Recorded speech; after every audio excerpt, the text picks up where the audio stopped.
Stressful, but incredibly useful. MamaAnne's really good.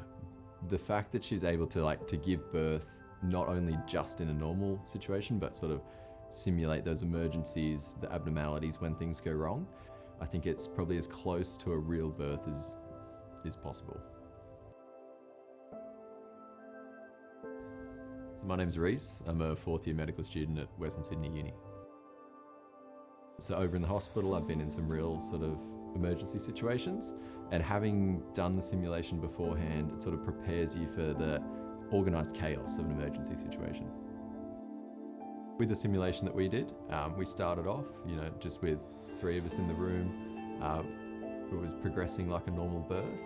And then we had to recognise that sort of as the head was passing through the perineum, it would retract. And then from then we had to start to implement sort of our measures for shoulder dystocia. For example, like the Mick Roberts, we had to get the legs up straight away.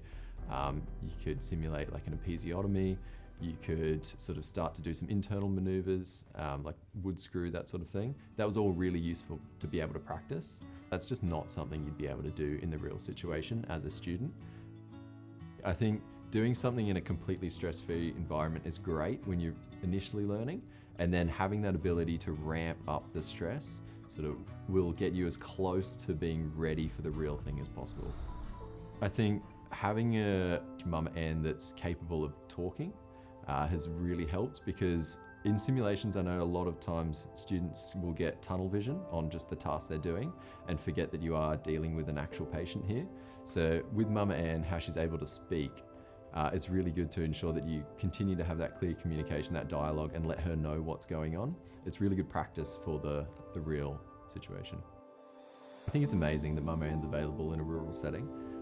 It's nice to know that rurally we're supported just as well as our metro counterparts. Being in a situation that you've seen before, you've practiced before, you've had to go at team lead and the different roles in the simulation, makes it so much more useful in the hospital. You know what you have to do, you know the sort of roles of other people, and you can just be more useful, more settled, and as a result, you're more confident and more competent.